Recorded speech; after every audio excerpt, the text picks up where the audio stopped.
groovy. Here we are in the future. Yeah, this is either groovy or sermonette, as the Bobby the Brain might say. Well, it's Cornette Sermonette here on the on the mount. On the mount. I've mounted you. Well, are you going to mount these ratings? That's the question. Well, depending on how they are, they might get mounted too. It's the punchline of that old joke. Well, son, I guess this just ain't your day. Fill in the joke in front of it, folks. I can't tell it on the air.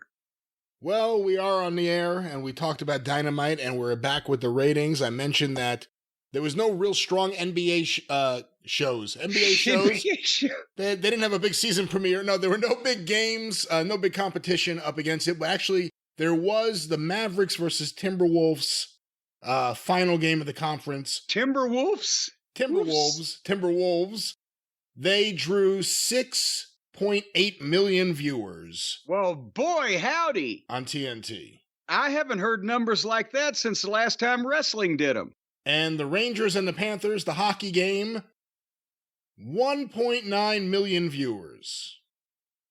But now you're setting us up here, but let me say this at the outset. I know nothing. I see nothing. I don't know these numbers yet. We took the break. I've stayed away from the internet, the social medias, and I'm thinking in my head, trying to predict this could go either way. Now, could the people be continuing to fall off the edge of the cliff because they're mind numbed to the constant array of mayhem, the violence for violence's sake, the lack of cohesive and coherent storytelling, the incredible logic gaps and holes, and the personally offensive characters that inhabit this program, and they're just like throwing up their hands like, fuck it, no, I can't take no more. I've had all I can stands. Or, on the other hand, did the freak show aspect, the giant 8-foot, 600-pound monster versus beloved Bryan Danielson? Or have you ever seen a babyface save with a flamethrower? Although I guess they wouldn't have known about that. They'd had to already been watching. But just the goddamn incoherent, babbling spectacle of the thing may have drawn people back. It could go either way. Come see, come saw. I have no idea what kind of come it was. But you're going to tell us. And for this, Brian, I have consumed half. You day drinking? It's the nighttime now by the time these goddamn numbers came out. Fuck, it's dark in some parts of the goddamn world. I've consumed half a Snappy Pappy waiting on these goddamn numbers to find out exactly who can suffer through this besides us, the folks who get paid for it. So start reeling off them numbers. Yeah, and I've got word here that Tony Khan plans to consume a Snappy Pappy next week on air, whatever that means. But Jim, the TV ratings... I have a feeling he's almost consumed his own Pappy.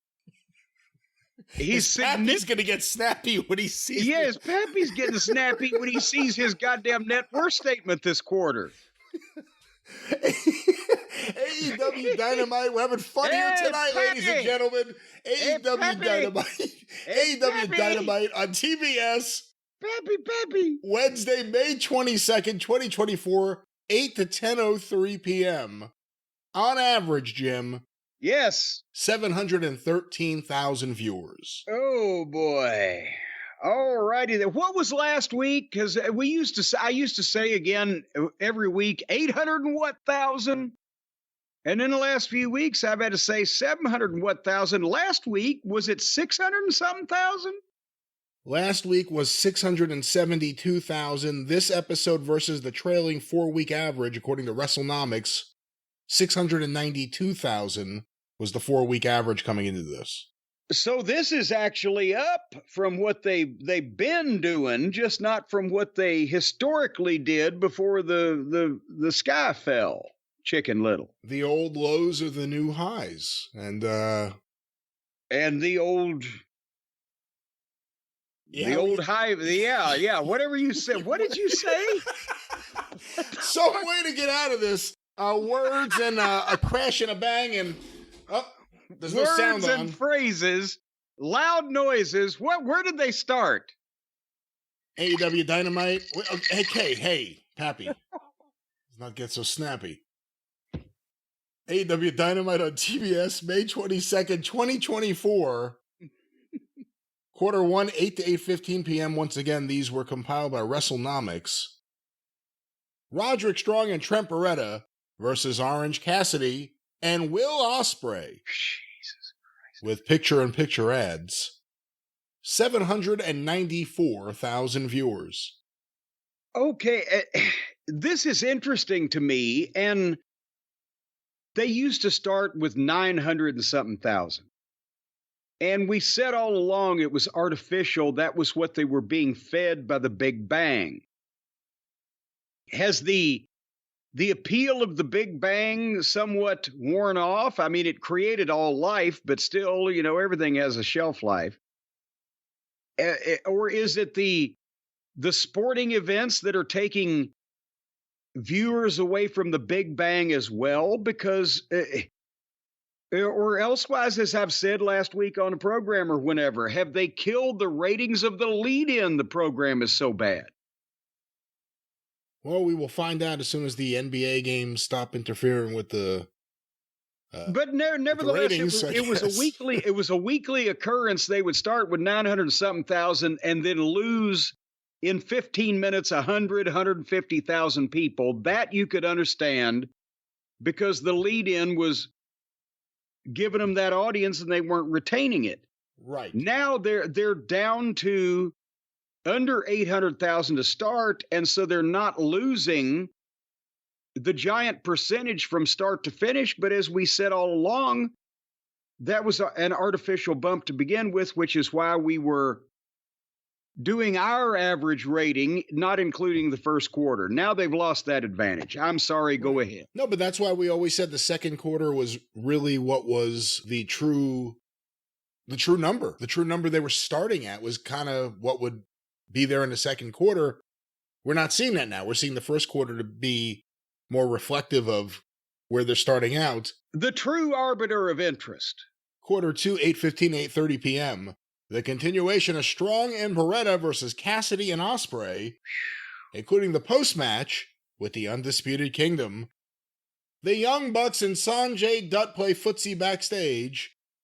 The Jay White live promo and angle with Pac. Who wrote this shit? The Gun Club and the Lucha Brothers, followed by an ad break. 786,000 viewers. Good Lord, that is a gift from the heavens, manna from above. How could they, when the people in the building are screaming, who wrote this shit, and otherwise silent, and they only lost 8,000 people? Boy, they ought to be down on their knees with their fucking prayers up and their hands in the air and their mouths open and whatever else you do when you're on your knees. Quarter 3, 8:30 to 8:45 p.m. Katsuyori Shibata versus Brian Keith versus Hook. With Shippoopy.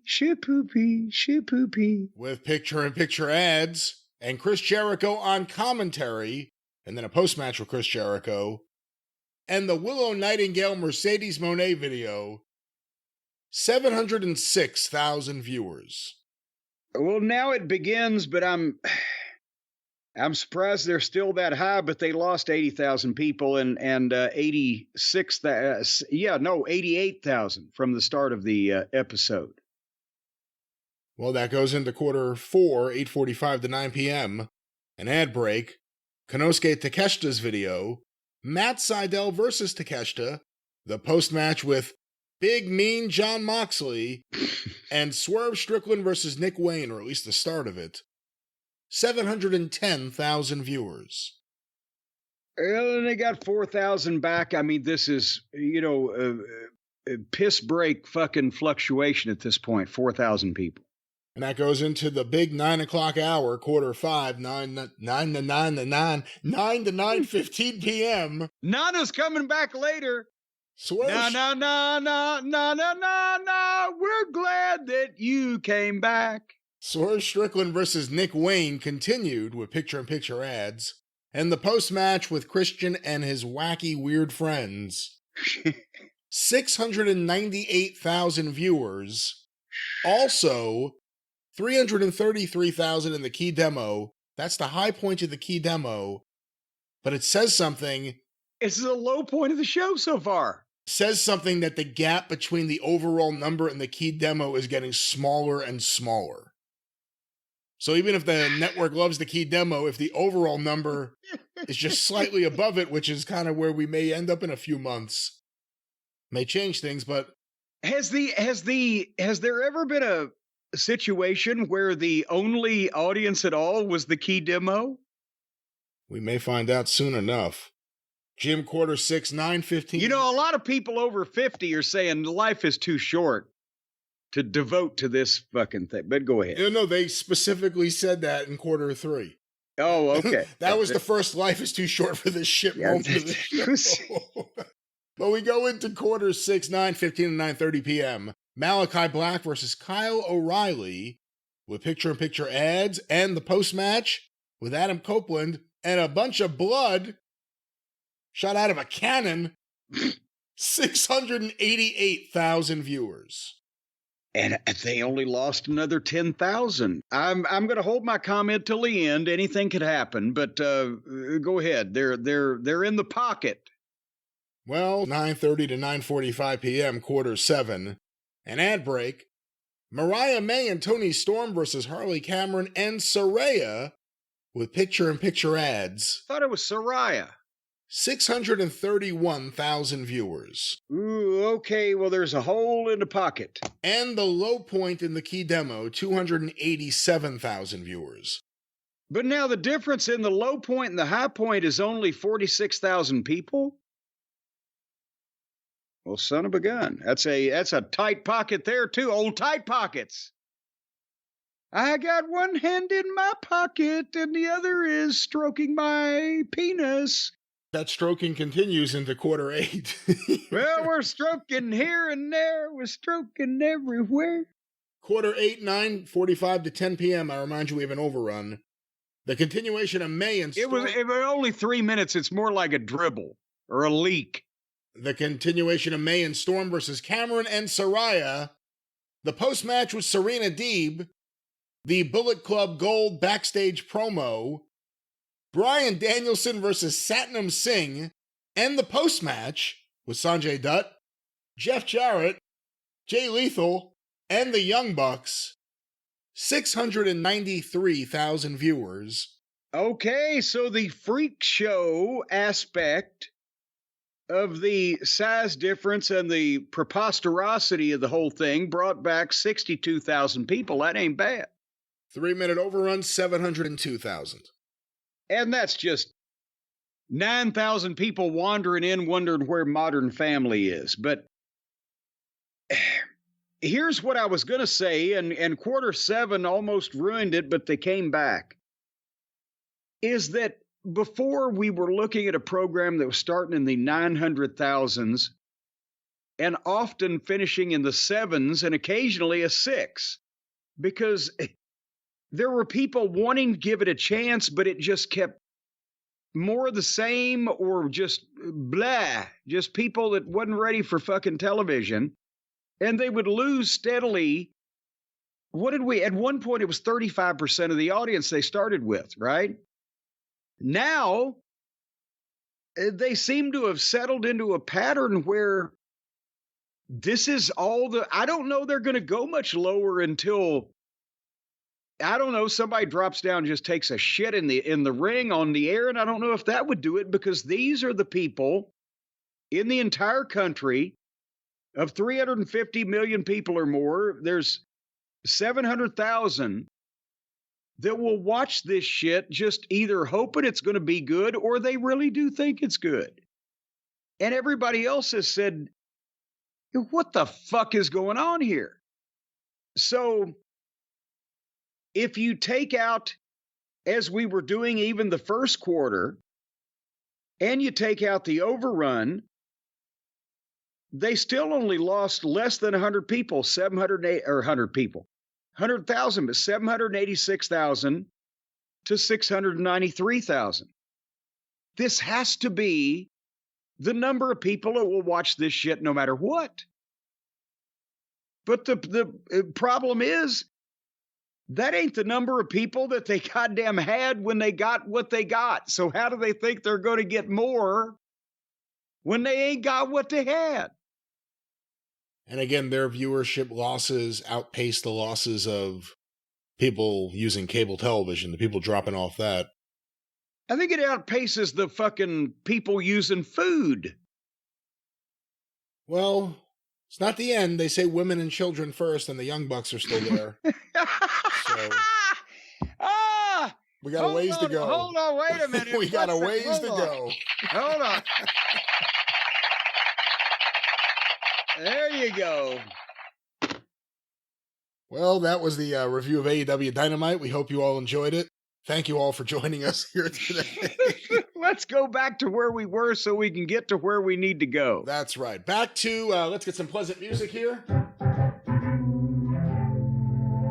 Back to the future. Back to the past. We are in the future. Back to the past.